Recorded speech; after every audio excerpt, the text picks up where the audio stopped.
Batchelar, the founder of Conscious Working, which focuses on embedding well-being and its benefits into the workplace. I am thrilled to be here with you today in support of Cowdray's Wellbeing program, virtual wellbeing program.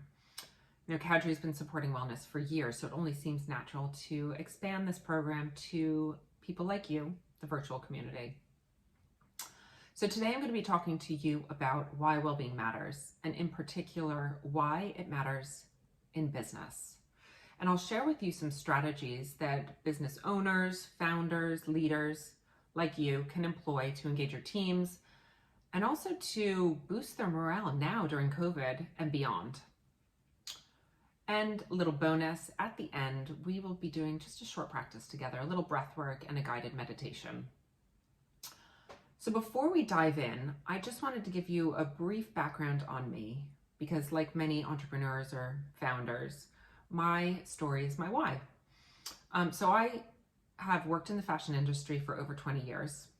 I started my career in New York and then moved to the UK about 15 years ago, and I had corporate sales roles at brands like Anheuser-Busch, Bamford, before moving to Michael Kors Europe, where I held a number of roles and was promoted while I was on maternity leave.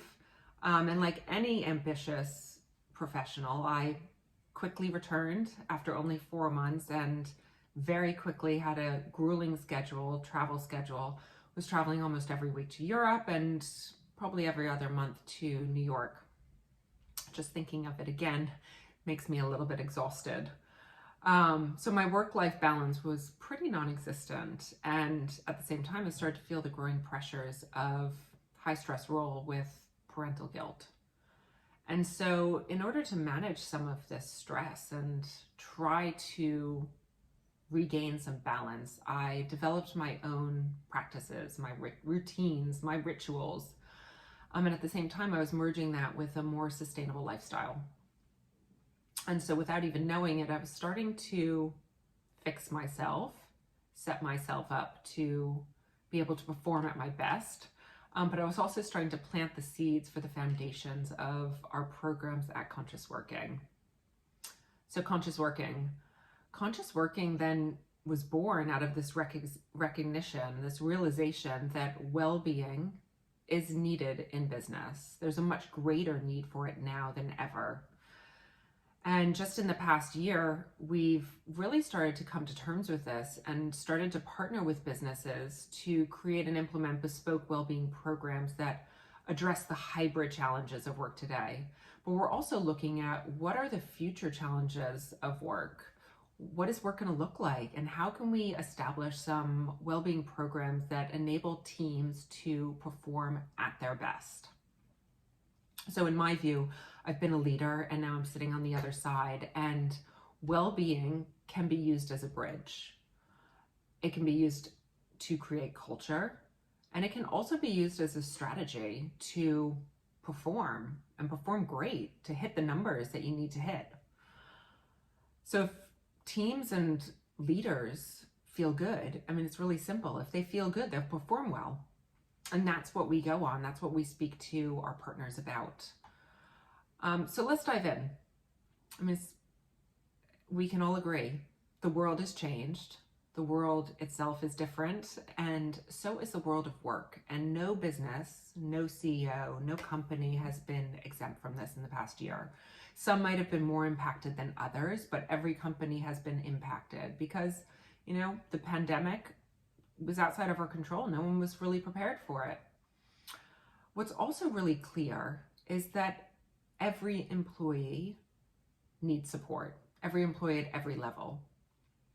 There's been some interesting research done in the past year, and employees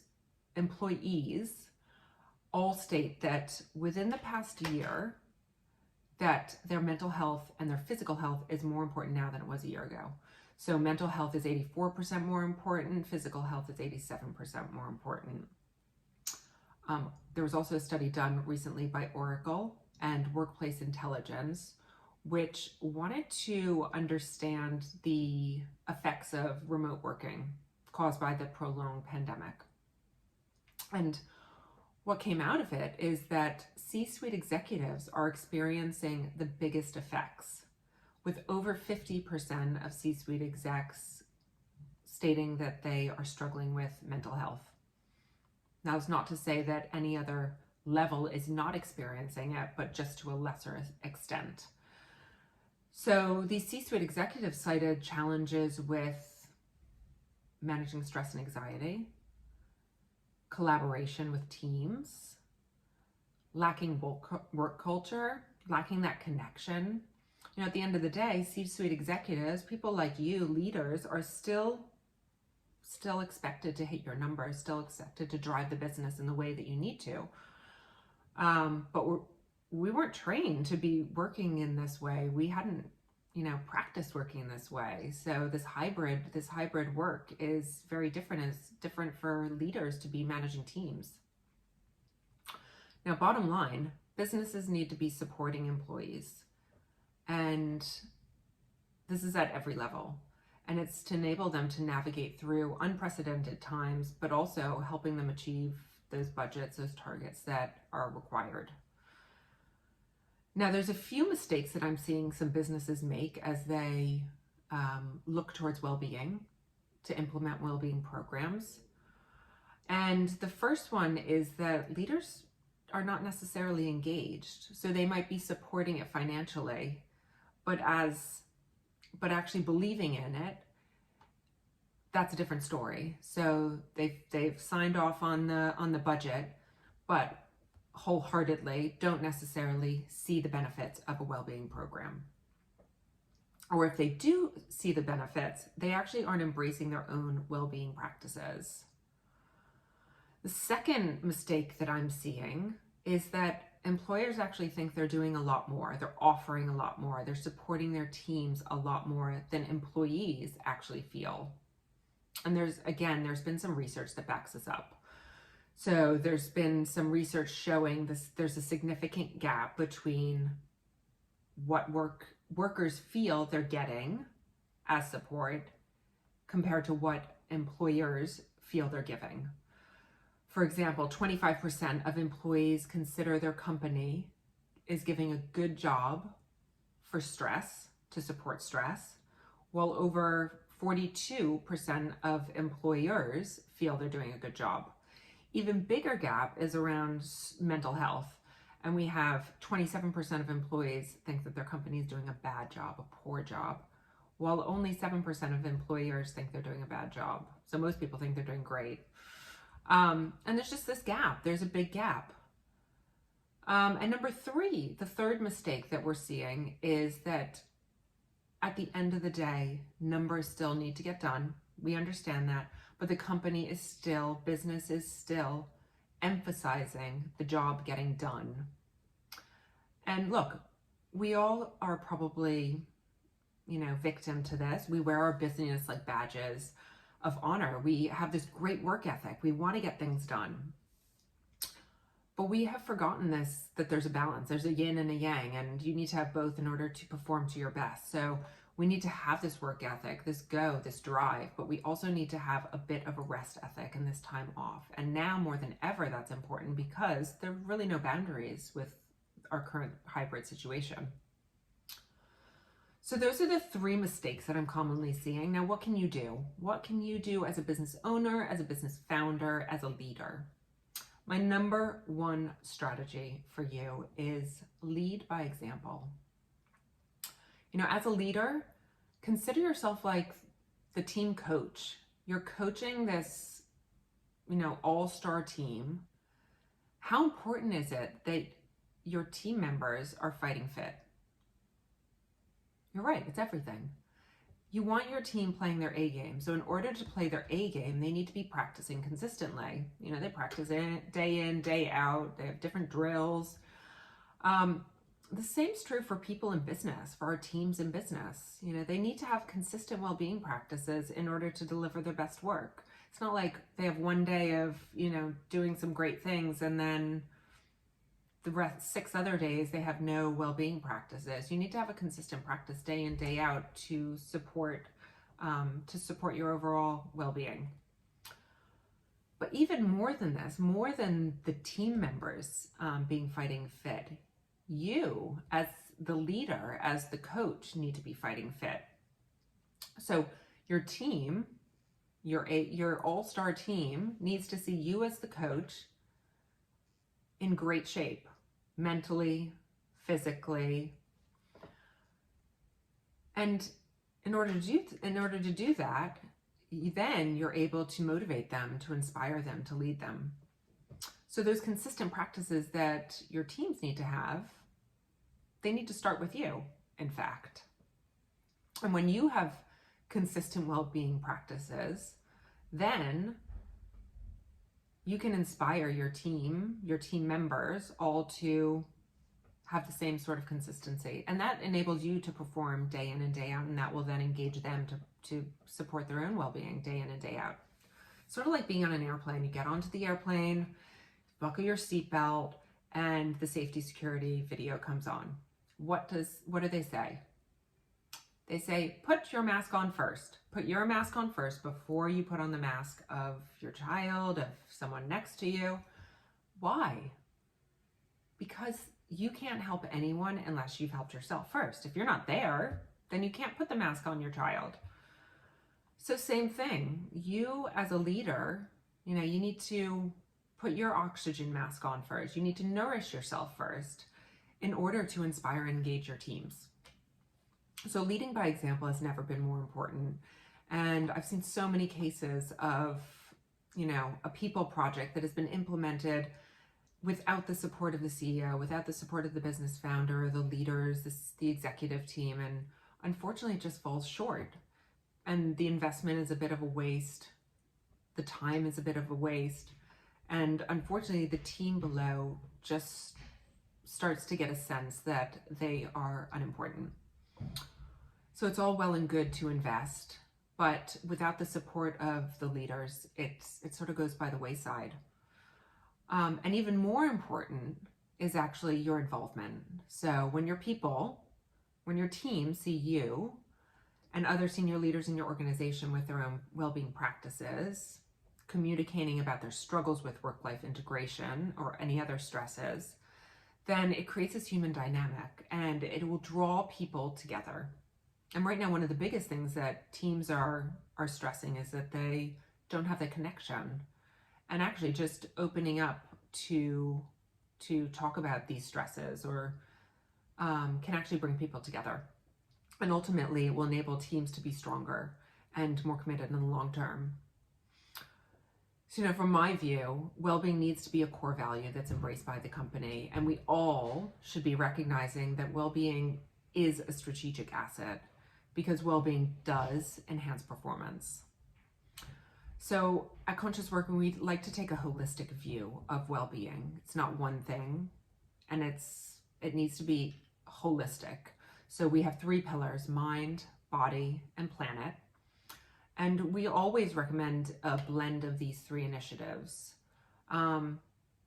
because different people need different things, but also if you don't have the blend, then you're just looking at something one-sided. So we have this blend of initiatives, and they could include meditation, mindfulness trainings, workshops, yoga, other dynamic movement, also some passive movement such as yin yoga, maybe some breath work, mindset and behavioral workshops, looking at establishing healthy habits. So it's a whole realm of initiatives, programs, and ongoing practices in order to tackle the needs of your business and the needs of your team.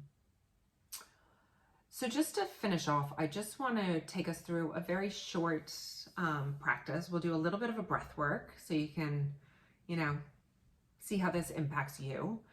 And then we'll go into a guided meditation. So for this breath work, it's called Coherent Breathing. I want you just to sit upright in your chair, ideally with a supported back. And you're sitting upright, but your shoulders are relaxed, and you're just focused right in front of you. And if you want, you can have your eyes shut for the breath work. If not, you can have them open. But if they're open, just have one central point to look at in front of you. And for this practice of coherent breathing, we'll breathe in and out through the nose, in through the nose for a count of 6, and out through the nose for a count of 6. and then we continue on that way. So it's cyclical. There's no gaps between the breath. And the reason we do this is this brings our systems, our lungs, our circulatory system into coherence so that everything, all the internal organs are working at optimum efficiency. So we'll do a few rounds of this breath work, and then I'll lead you into a short guided meditation. So when you're ready, take a breath in and a breath out. And now breathe in through the nose for a count of 1, 2, 3, 4, 5, 6. Exhale, 2, 3, 4, 5, 6. Inhale, 2, 3, 4, 5, 6. Exhale, 2, 3, 4, 5, 6. Inhale, 2, 3, 4, 5, 6. Exhale, 2, 3, 4, 5, 6. Inhale, continue with your own breathing pattern. Inhaling and exhaling through the nose for your count of 6. And just let the breath be cyclical. No gaps between the inhale and exhale. No gaps between the exhale and inhale. Just moving rhythmically, cyclically for this coherent breathing. Bringing your circulatory system, your heart, your lungs into coherence. And now as you end the next breath pattern, the next exhale of 6, if you haven't shut your eyes already, shut your eyes down and just start to breathe naturally. Let the body breathe in its own rhythm. We'll move into a short meditation. And as you're here, just notice your breath. And notice how your body feels after that short bit of breath work. And let the whole body be soft. Release any tension in the jaw or in the shoulders, in the legs, so that everything is just resting peacefully. And I want you to place your attention on your feet planted on the ground below you, and sense the connection to earth, whether it's through the shoes or just the soles of the feet. You feel this connection, this grounding down to the earth beneath you. Maybe you can sense all 10 toes.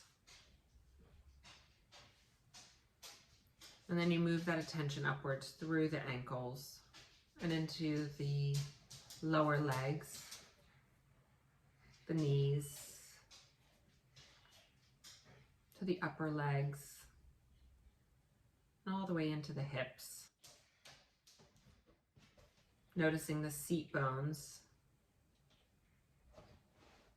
The seat bones and the support of the chair beneath you.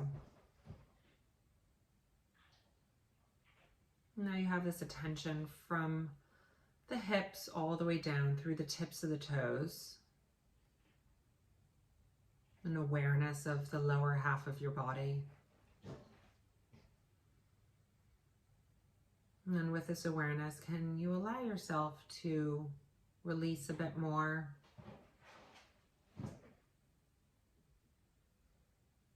And then move your attention upward from the tailbone all the way up the spine, this physical center line of your body. Walking your attention up the lumbar spine, the mid-thoracic spine, and into the cervical spine. Bringing the attention into the shoulders. And then funneling that attention down the arms and into your hands. And can you notice as the attention moves into your hands, soles of your hands and the fingers, can you notice any sensations? And as attention moves, so does our energy, and sometimes it draws with us some tingling sensations or maybe a warmth. And you observe how your body feels. Now that you have awareness from the shoulders all the way down through the tips of the fingers and all the way down through the torso into the legs to the tips of the toes. And now you move this attention upward through the throat into the head, placing your attention on the sides of the head and the ears.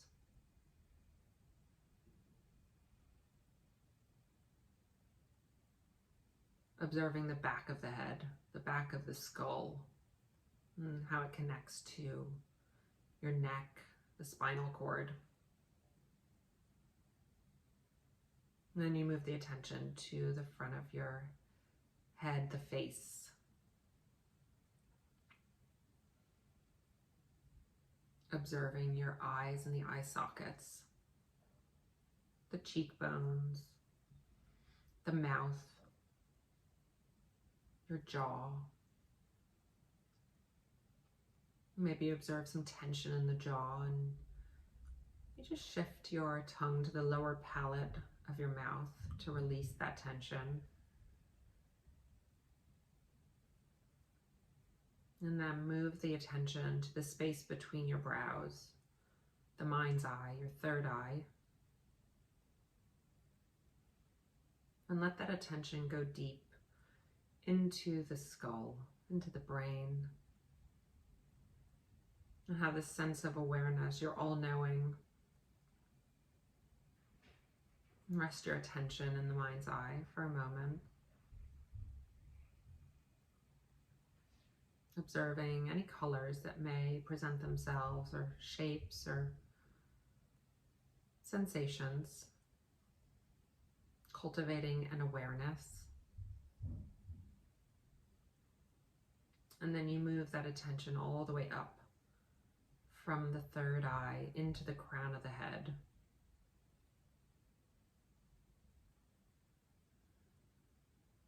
And observe. Observe how you feel, how your body feels, now that you have a complete body awareness from the crown of the head all the way down through the tips of the fingers and all the way down through the tips of the toes. Complete body awareness.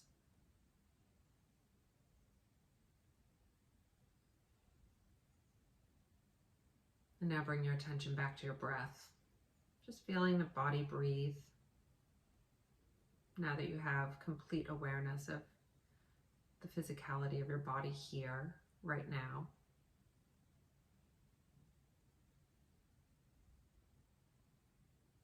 And when you're ready, just gently start to open the eyes and observe what you see in front of you.